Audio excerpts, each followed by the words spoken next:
ישו זה נוטריקון ימח שמו וזכרו. זה ביטוי אולי הקיצוני ביותר שיש. ימח שמו וזכרו, ראשי תיבות שלו. לנוצרי הם קוראים יהודי משיחי. אלא נוצרי שמתחפש ליהודי. תורידו את הכיפות, שקרנים שכמותכם. יש משהו בחינוך שלנו, שישו איזו דמות אסורה כזאת, ודווקא האסור מושך, כן? הדור של ההורים שלי לא היה מעז להתקרב לברית החדשה. כל מי שבא ומעז לדבר טובה בישו, אפילו אם היא טובה מאוד מינימלית, בחברה היהודית, ישר יתקפו אותו, ישר יבואו אליו בטענות, ישר יגידו לו, תשמע, אתה מאותם אלה שמנסים ליצור תנועה מתבוללת וכו' וכו', כן?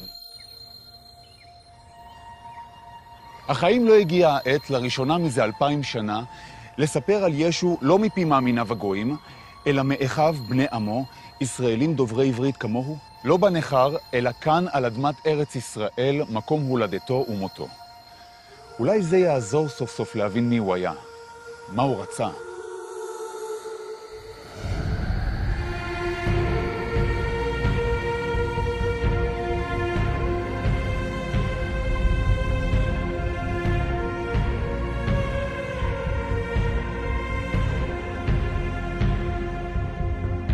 אלי, אלי, למה עזבתני?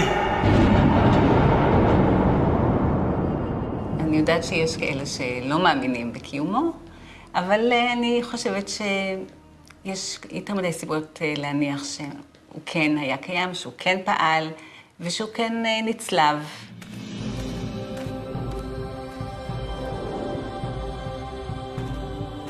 לא ידוע מה הייתה בדיוק צורת הצלב המקורית. כמו זו שבכנסיות? לפי ההיסטוריונים, כל הצורות היו בשימוש בעת ההיא, והרומאים צלבו את הנידונים למוות בכל מיני תנוחות משפילות.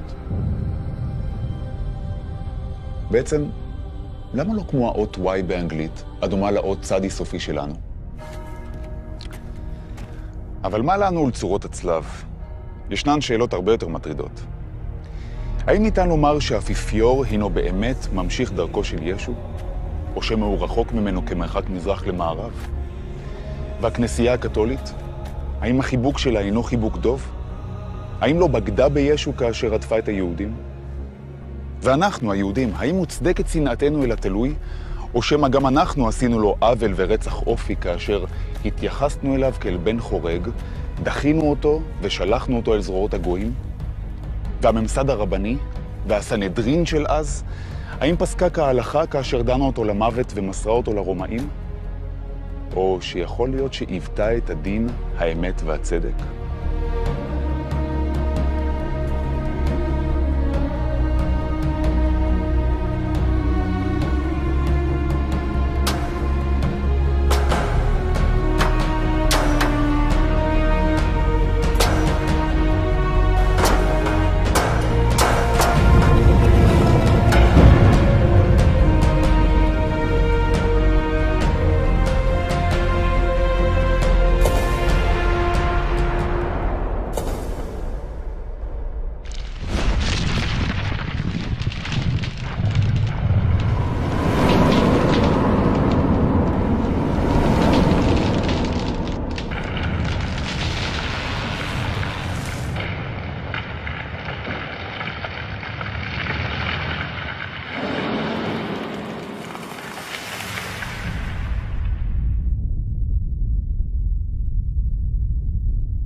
על הצלב, כמה שאנחנו יכולים לדעת, כתוב מלך היהודים, וזו האשמה שאפשר שהיא האשמה הרשמית כלפיו מנקודת המבט הרומית, לא מנקודת המבט הכהנית.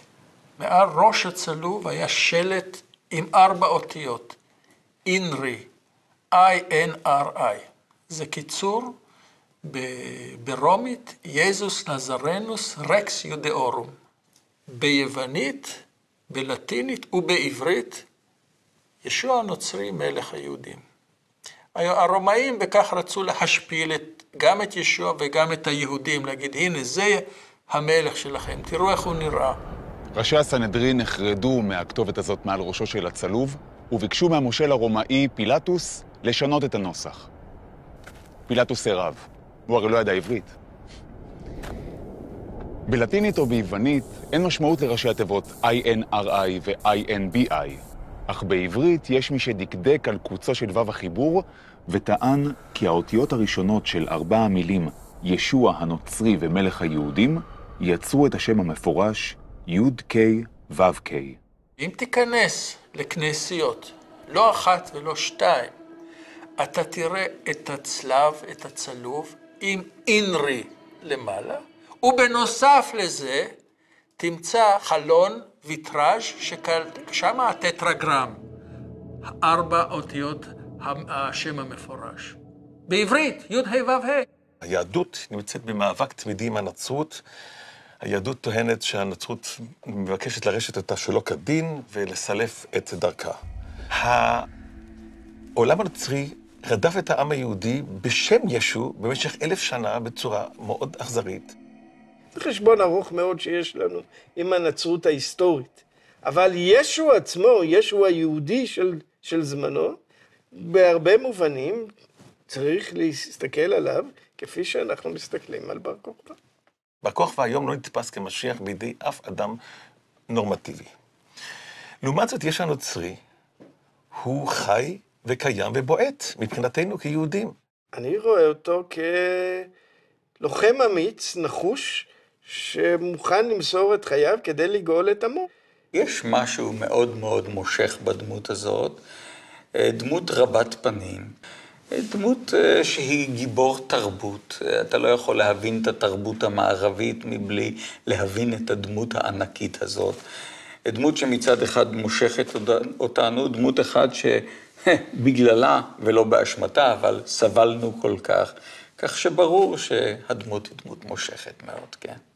האם האדם הזה היה באמת בן אלוהים, או שהוא פשוט רמאי ושרלטן בקנה מידה אוניברסלי?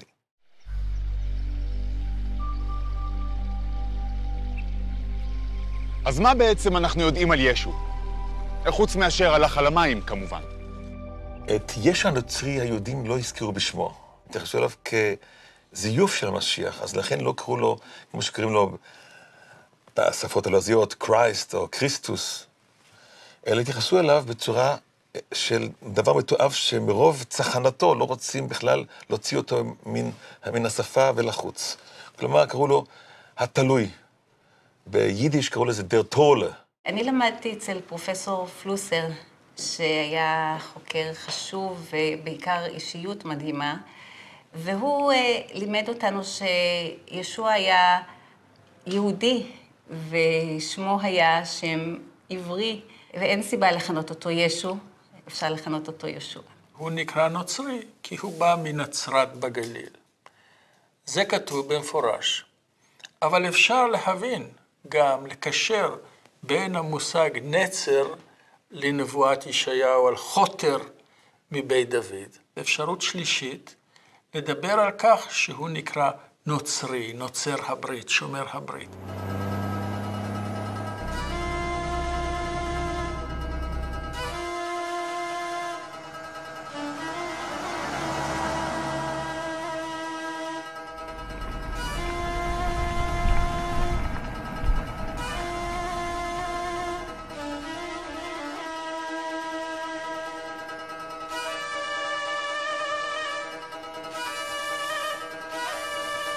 דחירן לטב, מנחמה ישוע סהדה ומנחמה, ובעברית זכורים לטוב המנחם ישוע, שמת על קידוש השם, ומנחם, המשך הכתובת נמחק. אבל יש לנו כאן הממצא הארכיאולוגי האחד ויחיד שניתן לשייך לישוע נוצרי, ובתוך בית כנסת של יהודים.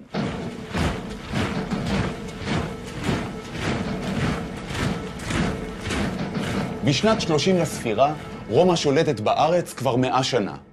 מושלים אכזריים ורודפי בצע מתחלפים בזה אחר זה. כל מושל חדש שבא, גרוע מקודמו. בזמן ישו, המושל הוא פונטיוס פילטוס. בעוד העם נאנק תחת עול הכובש, נוצרה שכבה של יהודים עשירים המקורבים לשלטון הזר. אנחנו יודעים שאלפי אנשים נהרגו בזמן המרד הזה. 2,000 אנשים נצלבו נשים רבות נאנסו.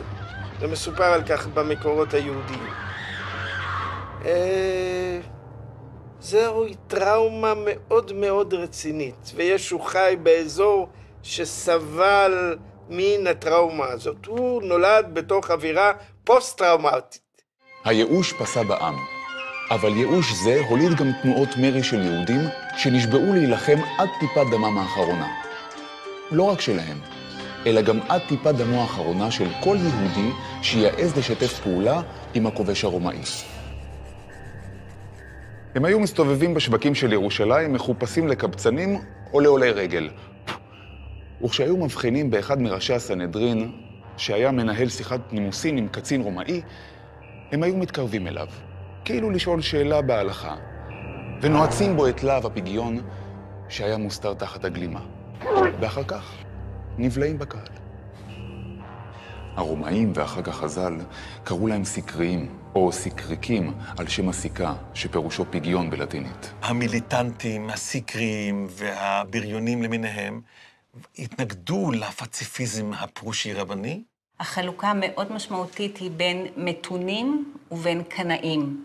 כשהקנאים הם אלה שרוצים למרוד, הם אלה שרוצים להשתמש בכוח הזרוע כנגד השלטון הרומי, הם אלה שטוענים שזו עבירה דתית להיות תחת שלטון זר.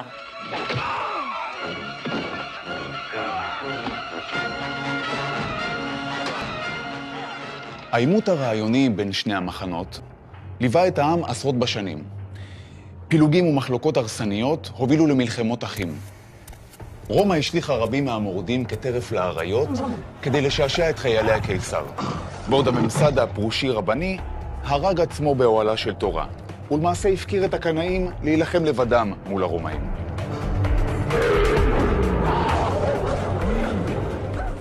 המנהרות האלה שימשו הן לגלדיאטורים והן מעבר חיות טרף למרכז הזירה.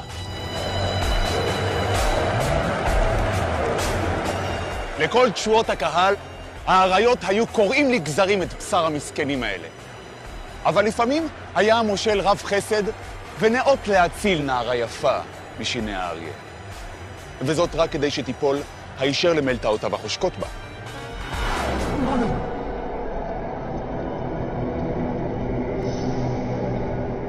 בשני ספרי הקודש של הנצרות הקרויים בפיה, הבשורה על פי מתי והבשורה על פי לוקאס, מסופר על לידת ישו ועל העץ המשפחתי שלו.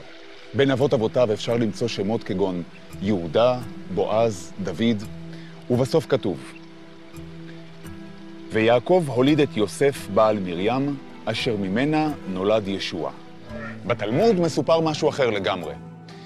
מרים, אמו של ישו, בגדה ביוסף הארוס שלה. מפאת הבושה, יוסף גירש את הנואפת מעל פניו.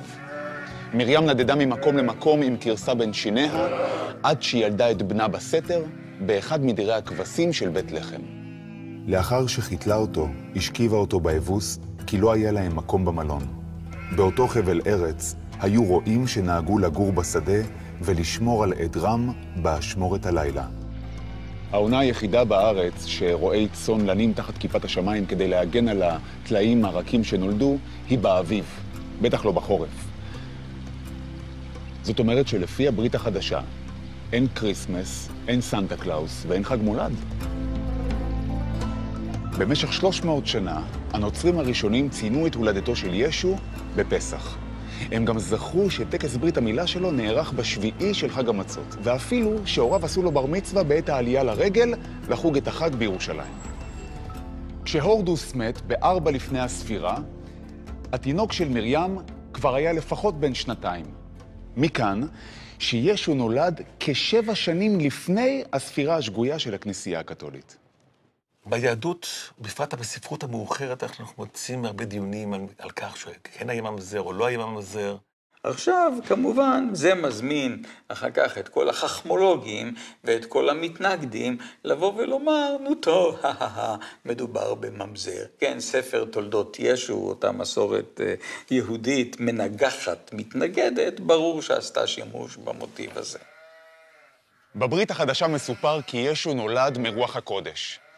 כנראה שאמונה ורציונל לא תמיד ערים בכפיפה אחת. אבל גם בתנ"ך יש דברים שאי אפשר להסביר אותם על פי ההיגיון. לפי ספר בראשית, האדם הראשון נברא מעפר, וחווה נוצרה מצלעו. אז מה כל כך מפריע לאמונה היהודית שאישה תתעבר מרוח הקודש? הרי כשאישה תורמת את רחמה לקדוש ברוך הוא, חצי עבודה כבר נעשתה, לא? הוויכוח התיאולוגי בין היהדות והנצרות היא לא סביב הממזרות שלו. זה תופעת לוואי נוספת שבעם, כמובן, אם מוסיפים את הדימוי המגונה שהוא ממזר, אז זה מרחיק יותר אנשים מלהתפתות לנצרות. אז לידת בתולין או לידת טבעית? ישו בן נואפת או בן אלוהים? ממזר או קדוש? בעיניי, הנושא של אחדות האל הוא מרכזי גם בתנ"ך וגם בברית החדשה. בברית החדשה עצמה, בדברי ישוע עצמו, יש לנו את הפסוק, שמע ישראל אדוני אלוהינו אדוני אחד. אין פה ריבוי של אלים. המושג שילוש הוא מושג מאוחר, הוא מושג כנסייתי, הוא מושג דוגמטי של הכנסיות הנוצריות. המושג שילוש הוא כלל וכלל איננו נזכר בברית החדשה. זהו היכל הספר. כאן מוצגים חלק מאלפי שרידים של מגילות וכתבי יד קדומים שנתגלו במערות קומראן סביב ים המלח. קשה מאוד לקרוא בזכורית מגדלת. באחת המגילות, הקרויה צוואת יוסף, מופיעה שורה מוזרה.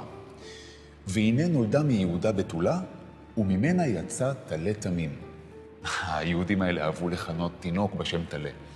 ובהמשך הפסוק כתוב שהתינוק הזה יסיר את חטא העולם. על מי מדובר כאן? ישנה פרשנות שזאתי כוונה לכך שזה בן האלוהים.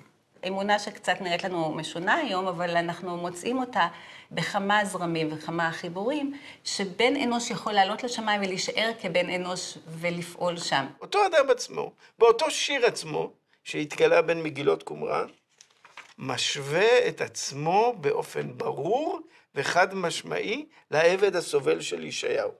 והוא אומר, ומי נבזה כמוני? ומי עוד כמוני חדל אישים? כלומר, הוא בעת ובעונה אחת, דמות כעין אלוהית שיושבת בשמיים, מוקפת במלאכים, וגם העבד הסובל של ישעיהו נבזה, חדל אישים, איש מחובות וידוע חולי. השילוב הזה של אלוהיות וסבל זה דבר מפתיע. הוא סובל בגלל חטאיהם של אחרים שנפקדים עליו. סבלו מכפר על חטאיהם של אחרים.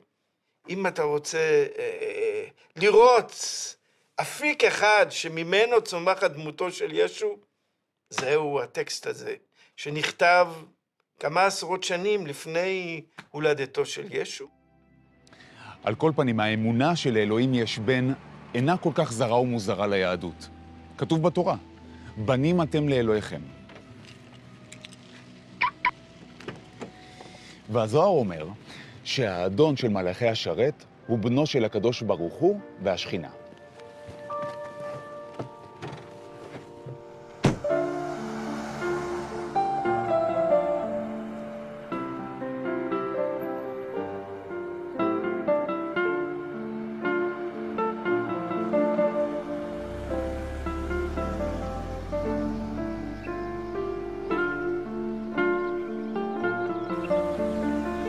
למעשה, כאן הכל התחיל.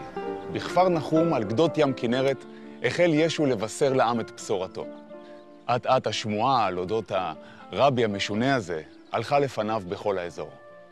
ברוך אתה אדוני אלוהינו מלך העולם, אשר קידשנו במצוותיו וציוונו להתעטף בציצית. בשבתות, ישו היה מתעטף בציצית ונושא את דרשותיו בפני באי בית הכנסת. רבים מהמתפללים הוקסמו מכישרונו לפרש את הכתובים בצורה פשוטה ומבריקה בעת ובעונה אחת. וזאת בניגוד לפרשנות הרבנית פרושית המסורבלת והמנוכרת להלכי הרוח בעם. הניכור היה הדדי. בעוד הרבנים הפרושים בזו לאנשי הגליל והדביקו להם את כינוי הגנאי בורים ועם הארץ, הגלילים אימו עליהם בחזרה בנשיכת חמור. הבשורה של ישו עיקרה עוסקת בסליחה וכפרה. שאנשים יחזרו בתשובה מחטאיהם, וזה כמובן אמור להביא לגאולת עם ישראל. לא תמיד קבלת הפנים לישו הייתה אוהדת. פעם אחת הוא אפילו נזרק מבית הכנסת בבושת פנים. אין נביא בעירו. קודם כל המסר שלו היה מאוד מאוד חתרני ומהפכני בכך שהוא הפך את הערכים על ראשם, שאמונה והתנהגות מוסרית יש להם ערך, הם לא במקום, אבל יש להם ערך אפילו יותר מאשר המוסכמות של הלכה ולימוד תורה. תלמידיו הראשונים של ישו היו שמעון ואחיו אנדראי. ישו ביקש מהם לעזוב את סירת הדייג שלהם ולהצטרף אליו להיות דייגי אדם.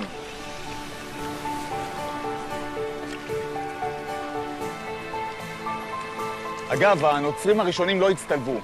הדג היה סמל הברכה שבאמצעותו הם הזדהו בינם לבין עצמם.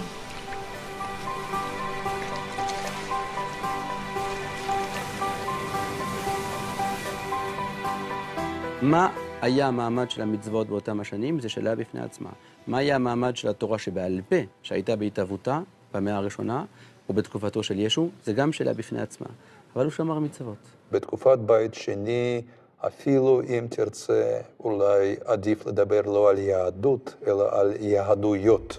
כלומר, כמה שהמילה נשמעת משונה, משום שהיו הבדלים כל כך עמוקים בין הזרמים השונים, כך שלפעמים הוויכוחים לגבי ההלכה בין ישו לבין סביבתו, הם הוויכוחים שהם בדיעבד נראים כאילו ישו יוצא נגד ההלכה, כאשר בעצם ישו עדיין פועל בסביבה כשההלכה עדיין לא נקבעה, והוא אחד מהגורמים בעיצוב ההלכה.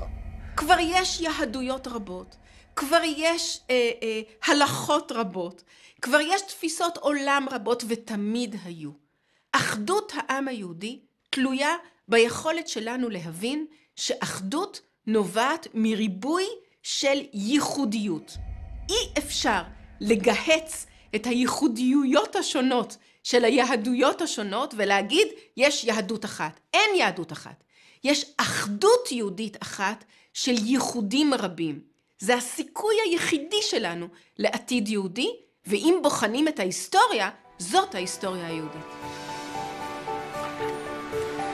ישו חלק על הממסד הדתי של תקופתו לא רק בנושא של תיאולוגיה ואמונה, אלא גם בענייני ההלכה הקשורים לחיי היומיום של עם ישראל. שבת, חגים, דיני טומאה וטהרה, מצוות בין אדם לאלוהיו, ובעיקר מצוות בין אדם לחברו.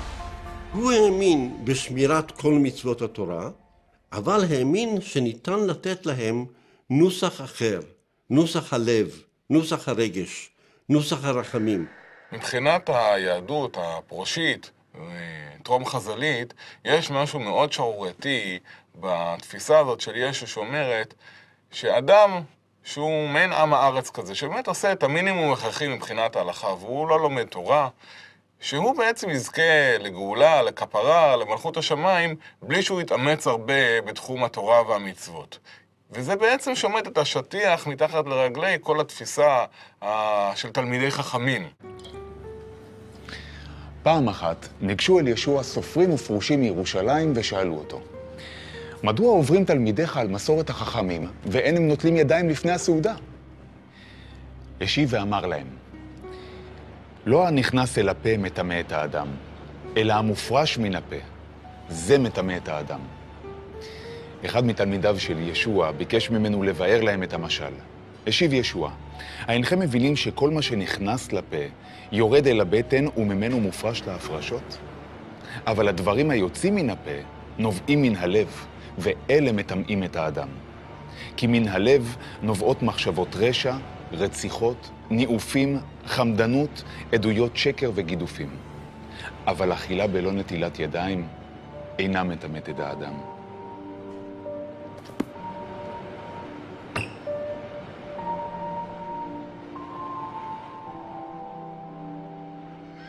קודם כל המושג ברית חדשה זה לא המצאה של הנוצרים.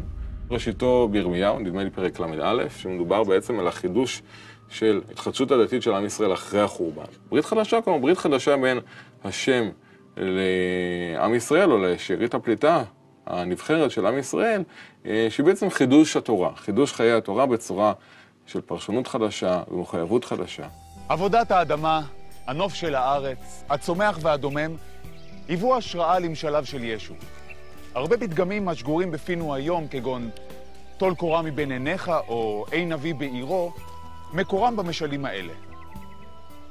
בהומור, בכישרון רב על גבול הגאוניות, ישו העניק למושגים פשוטים לכאורה של החיים בכפר מורכבות ומשמעות עמוקה. בשבת השנייה לספירת העומר עבר ישוע בשדה קמה. באותה העת תלמידיו היו רעבים והחלו לקטוף שיבולים למולל אותן בידיהם ולאוכלם. ראו זאת הפרושים ואמרו לו, הנה תלמידיך עושים מה שאסור לעשות בשבת.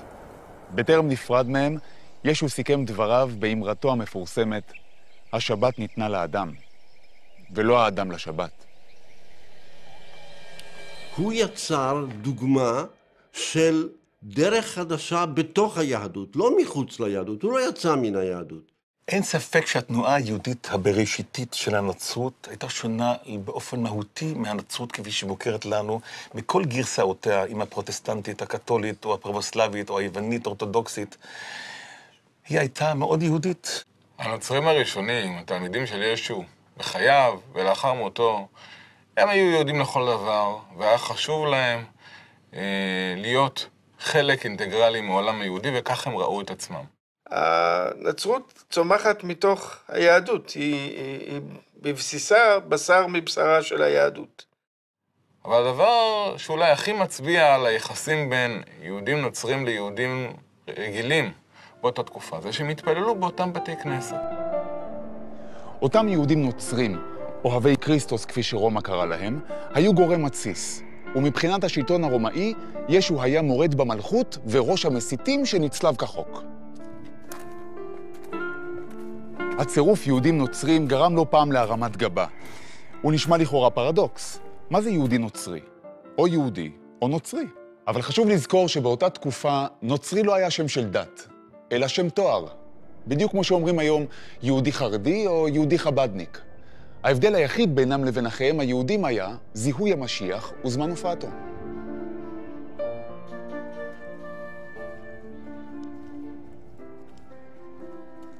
למרות הרדיפות הקשות, יהודים שהאמינו כי ישו הוא המשיח של עם ישראל עדיין נותרו בכל כפרי האזור. סוסיה, ענים, תל קריות. הם חיו כאן עד המאה השביעית, ולמעשה עד הכיבוש הערבי-מוסלמי של ארץ ישראל, אשר הביא עליהם חורבן.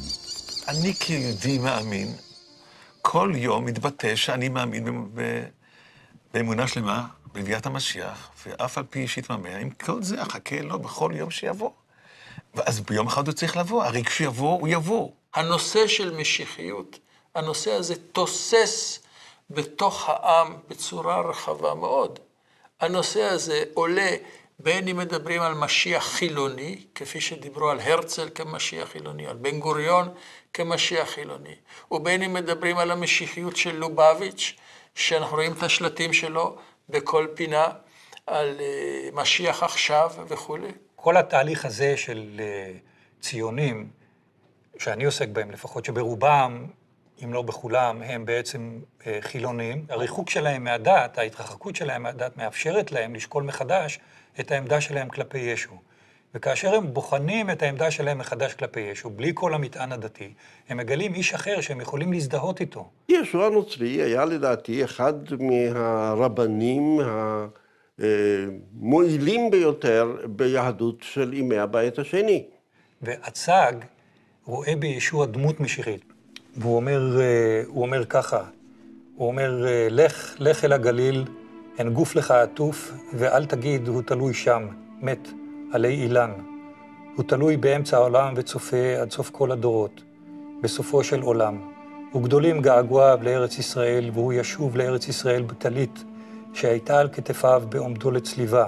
הוא יעלה למועד גאולת העולם בסוף כל הדורות, כמנורה העולה ונזר בן דוד על ראשו הקדוש. דברים יותר מפורשים מזה קצת קשה להגיד. ישו ביקר קשות את רדיפת הכבוד של הרבנים. הם אוהבים את מושב הראש בסעודות ובבתי הכנסת וברכות שלום בשווקים. הם עושים את כל מעשיהם כדי להיראות לבני אדם, בהתהלכם לבושי גלימות, בהרחיבם את התפילין שלהם ובהגדילם ציציותיהם. הוא לעג להתעסקותם בדברים תפלים ולא בעיקר. מסננים את היתוש ובולעים את הגמל. נותנים מעשרות ממינטה ושבט וחמון ומזניחים את הדברים החשובים יותר שבתורה, את הצדק, את החסד ואת האמת. והכי חמור, הוא ראה בהלכה של הזרם הפרושי רבני פרשנות מוטט ומטעה של כתבי הקודש. לדעתו, מהות התורה היא ואהבת לרעך כמוך. לעומת אמרתו על דרך השלילה של הלל הזקן, מה ששנוא לך אל תעשה לחברך, ישו התאים את דרך החיוב, מה שאתה רוצה שיעשו לך, עשה לרעך. בשל התהדרותם של הרבנים בתואר חכמים ותלמידי חכמים, ישו כינה אותם בביטוי החריף, מורי דרך עיוורים לעיוורים שהרגיז אותם מאוד. הם ראו בכך פרובוקציות מכוונות, וישו נתפס אצלם כעושה צרות סדרתי שיש להיפטר ממנו. הם אמרו שהוא שרלטן, מין גורו שמאפנט את חסידיו השוטים. ישו לא נשאר חייב והטיח בהם שהם מעמיסים על העם מסע כבד מנשוא של חומרות וטילי טילים של דקדוקי הלכה שהרבנים עצמם אינם מסוגלים לקיים. בקיצור, חיי העם הפכו לבלתי נסבלים.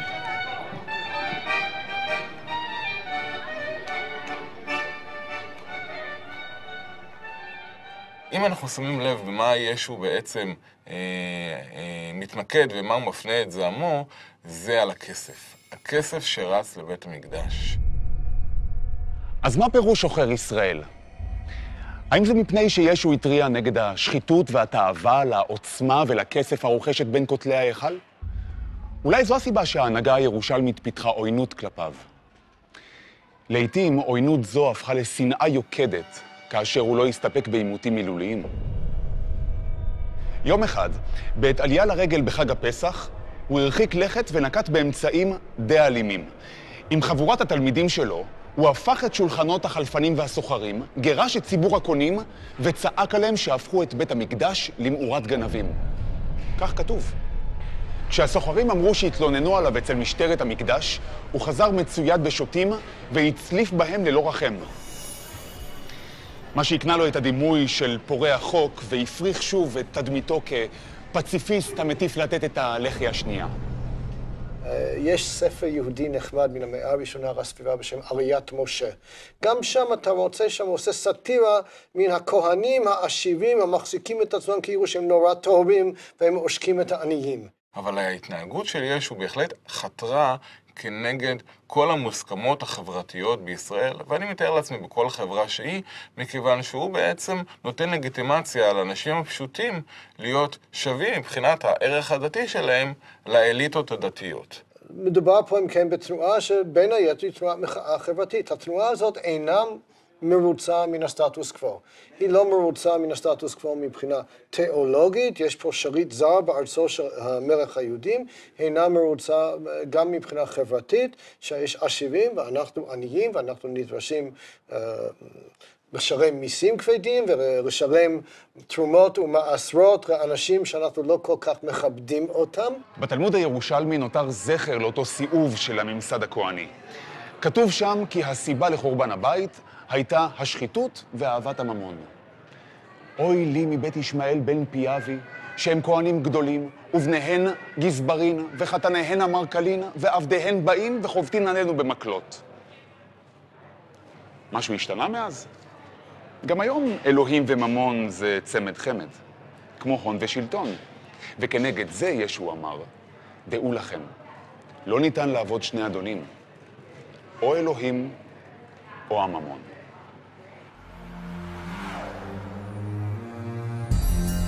בעוד הרומאים ניהלו את ענייני המדינה, הכהנים ומשרתי הקודש היו עסוקים ברדיפת בצע, שוחד ושלמונים.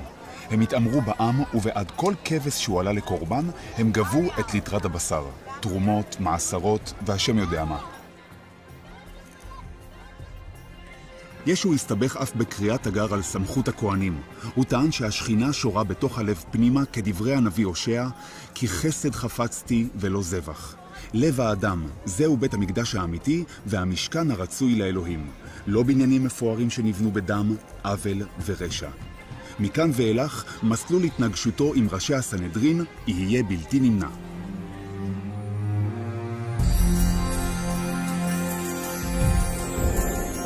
כאן יהיה לגמל לעבור דרך קוף המחט, מאשר ייכנס עשיר אל מלכות האלוהים. אשרי העניים, כי הם ירשו את הארץ. אשרי ברי לבב, כי הם יראו את אלוהים. אשרי הנרדפים בגלל הצדק, כי להם מלכות השמיים. אשרי התמימים המאמינים לדברי הטמטום האלה. ובינתיים הרשעים והבוגדים חוגגים. אני לעומתך רוצה צדק פה, בעולם הזה, לא בעולם הבא שלך. אל תחשבו שבאתי לבטל את התורה או את הנביאים. לא באתי לבטל כי אם לקיים. אמן, אומר אני לכם, עד אשר יעברו השמיים והארץ, אף יוד אחת או תג אחד לא יעברו מן התורה, בטרם יתקיים הכל. חומה זונה גדולה! עוד ננקום בך!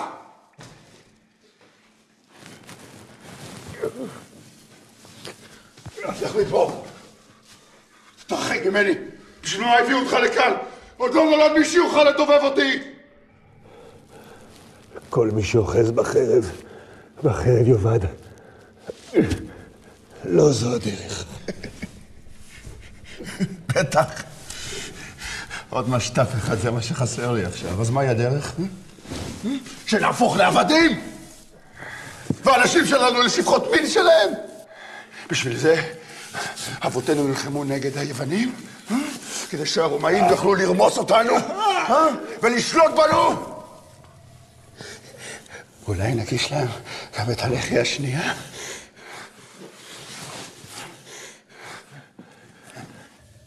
אתה חושב שזה עובד על הרומאים? יש להם בכלל מצפון? כל אדם נברא בצלם. היו רחמנים כאשר גם אביכם רחומו.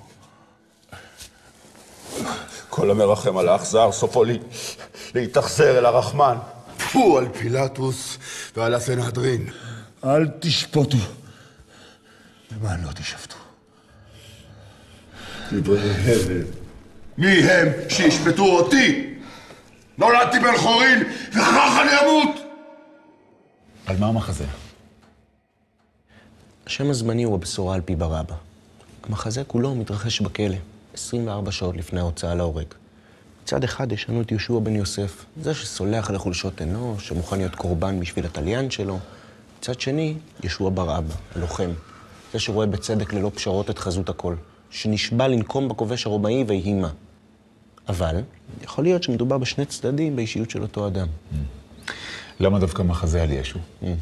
תראה, לדעתי, מדובר ביהודי אמיץ שנאבק בדרכו הייחודית, בממסד פוליטי ודתי מושחת ומסואב.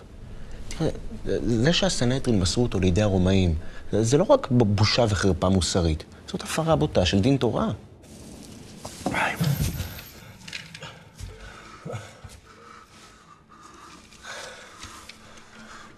מי אתה? ישוע. אתה מהתל בי. חלילה. גם אני ישוע. ישוע בר אבא. לא שמעת עליי? אתה לא יודע מי אני? לא שמעת על המורדים הגליליים שפילטוס שפך את זמם כזבחי קורבנות? כן, גם אני גלילי.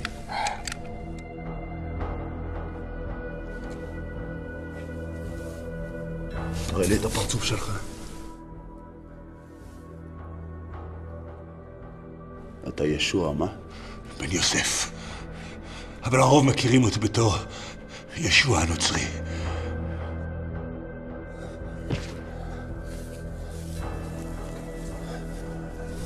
אז אתה אותו רבי שמסתובב בכל הגליל עם החסידים השוטים שלו. אל תקרא לי רבי.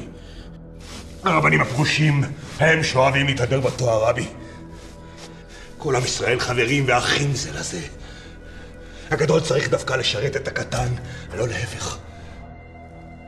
כי המרומם את עצמו יושפל, והמשפיל את עצמו ירומם. מילים. סתם מילים. לפעמים קוראים לי בדיוק כמוך. ישוע בר אבא, על שם אבי שבשמיים. אביך בשמיים, אבי עמוק באדמה. אבי סירב לתת לרומאים את אחי לעבודות כפייה. שישרפו בגיא בן-הינום! הקהל הכיר את בר אבא, הוא היה פופולרי, הוא היה מוכר, הוא באמת אותם אנשים שעליהם דיברנו קודם, אנשים שנאסרו, נעצרו, משום שנחשדו בכך שהם יבואו ויעוררו מהומות בשל טענות משיחיות, בשל רצון למרוד ברומאים. אני הבנתי שבמחזה שלך אתה טוען שחז"ל שיתפו פעולה עם הרומאים. זאת האשמה חמורה, על גבול הפרובוקציה. אתה מאשים אותם בחוסר נאמנות לעם. באמת? אם לא חכמי התלמוד, אנחנו היינו נעלמים ומתבוללים בתוך הגויים. למעשה הם אלה ששמרו עלינו במשך 2000 שנות גלות. לא, המחויבות שלהם הייתה נתונה קודם כל, אך ורק, לכת הפרושית רבנית. ככה הם הפכו אותנו מעם לעדה ומעדה לכת. הרי תבין, בעל כורחנו, אנחנו נהפכנו מעם של יהודים לעם של פרושים. איך הם עשו את זה? זה פשוט מאוד. הם השתלטו על עם ישראל בעזרת גורם זר. הרי זה שיטתי אצלם. תראה, הפרושים עשו את אותו תרגיל כבר בסוף תקופת חשמונאים, כשהם הביאו את פומפאוס כדי להכניע את הצדוקים. תבין, זה כאילו שהיום מפלגה בישראל תזמין התערבות אמריקאית כדי להכריע בוויכוח על גבולות המדינה. ואז המפלגה שתתחנף הכי הרבה לאובמה, היא גם תקבל כפרס את השלטון על העם. זה נשמע לך לגיטימי? העמדות התבוסתניות של מי פגעו בסיכויים של המרד נגד רומא? אתה שאלת את עצמך פעם? אם אתה מתכוון לרבן יוחנן בן זכאי, ראש הפרושים, אז הוא נתפס ביהדות כמי שהציל אותנו מחורבן מוחלט.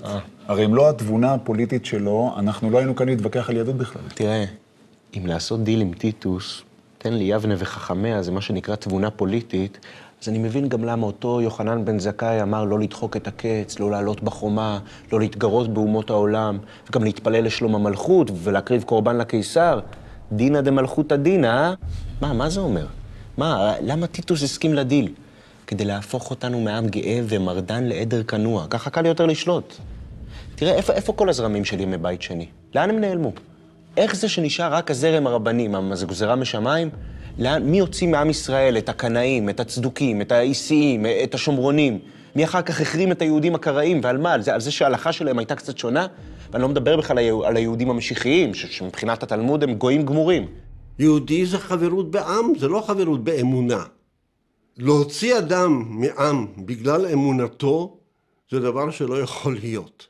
רוב היהודים בעולם אינם מקבלים את ההלכה. האם הם בגלל זה הפסיקו להיות יהודים? אבל השמועות אומרות שאמרת שלא באת להביא את השלום כי אם את חרב המלחמה, לא?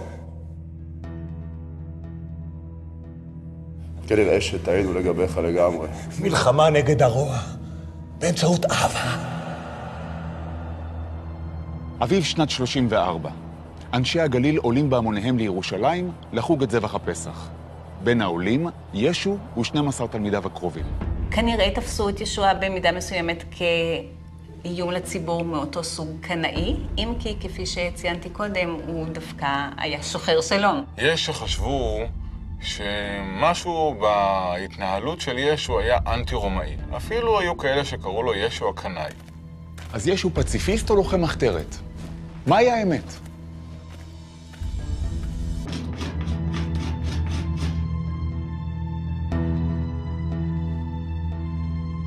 עוד יומיים פסח. אתה רוצה מצות למהדרין? היזהרו שלא יטעה אתכם איש. רבים יבואו בשמי ויאמרו אני המשיח. נביאי שקר יקומו ויטעו רבים. ומאחר שתרבה ההפקרות, תתבטל אהבת רבים. היזהרו. ימסרו אתכם לסנהדרין, יכו אתכם בבתי כנסת ולפני מושלים ומלכים יעמידו אתכם.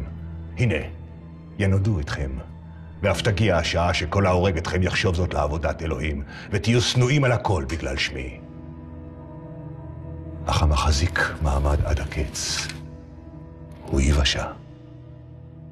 ארמון הורדוס, לשכת הגזית של הסנהדרין, בית המקדש. השנה ניכרת תכונה מיוחדת, תגבורת של חיילים רומאים הוצבה במבצר אנטוניה. אבל הצרות מתחילות כשהוא מגיע לירושלים, כשהוא מגיע לבית המקדש. כשבבית המקדש הוא מתפקד כנביא זעם, שהוא מדבר על כך שבית המקדש הוא מושחת, והוא מדבר על חורבנו. ישו נעצר והוא הובא למשפט או שימוע בפני סנהדרין שבראשה עמד יוסף קייפה הכהן הגדול. והשאלה היא, מה הוא עשה ומה הוא חטא? כתוב בברית החדשה שלאחר התייעצות, הסנהדרין פסק שישו בן מוות ויש למסור אותו לפילטוס. במה אתם מאשימים את האיש הזה? עשה עצמו בן אלוהים. וכי יהודי אני, קחו אותו אתם ושפטו על פי תורתכם. אין לנו רשות להמית איש, אבל תורה יש לנו, ועל פי התורה הוא חייב מיתה. הוא מסית את העם החל מן הגליל ועד כאן. הוא אוסר לתת מס לקיסר. מצאנו הוא מדיח את עמנו ואומר על עצמו שהוא משיח, כלומר מלך. אם תשחרר אותו, אינך ידיד הקיסר. כל העושה עצמו מלך מתקומם נגד הקיסר.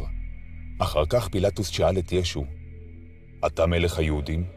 ענה ישו, באתי לעולם כדי להעיד על האמת. השיב לו פילטוס, מהי האמת?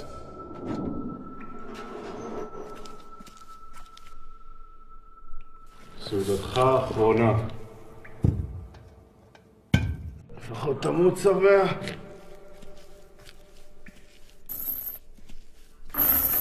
כל כלב יבוא יבוא יא בן זונה! אל תקלל את אמו. ואל תחשוש מן ההורגים את הגוף. את הנפש הם לא יכולים להרוג. התעודד להרים ראשך. כי קרובה הגאולה.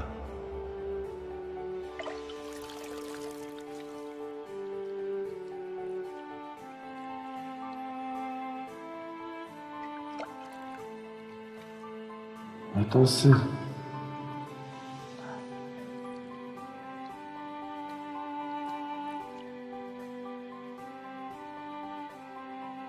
תן לי את גלימתך.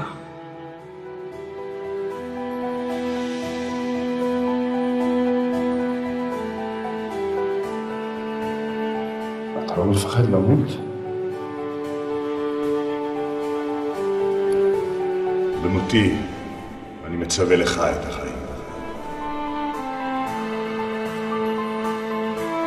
סיפור של בר אבא הוא סיפור שבו פונטיוס פילטוס, במסגרת מנהג שקיים לשחרר אסיר לכבוד החג, מציע להמון היהודי, מכיוון שאני אינני מוצא סיבה להרשיע את ישו, תנו לי לשחרר את ישו, ולא את השני הזה שהוא באמת פושע, בר אבא, וההמון היהודי מעדיף דווקא שישחררו את בר אבא, כן?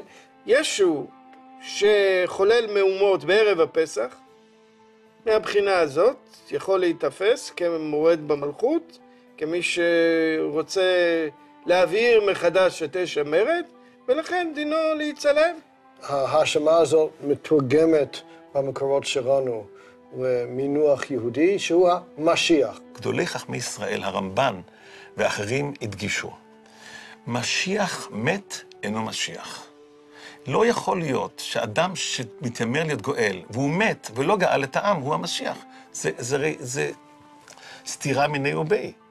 אם הוא המשיח, אז הוא צריך ליישם את המשיחיות בחייו. לא עשה זאת, והוא מת, אין הוא משיח. זו איננה עדות לכך שהוא משיח שקר. הוא לא משיח דוידי כזה שצריך לנצח מיד.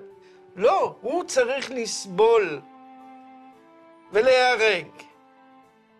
והקטסטרופה הזאת של הרג המשיח היא שלב הכרחי בתהליך הגאולה.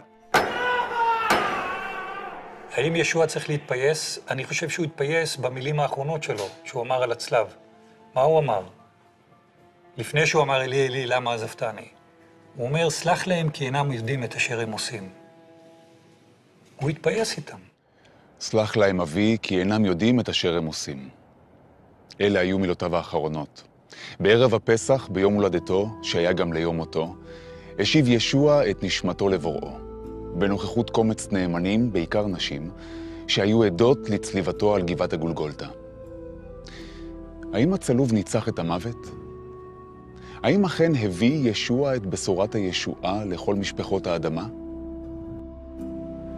איש לא שיער אז כי נרו של יהודי זה מהגליל יתלקח כתבערה ועתיד יהיה להשפיע על גורל האנושות במשך 2000 שנה. וככל הנראה, עד סוף הדורות.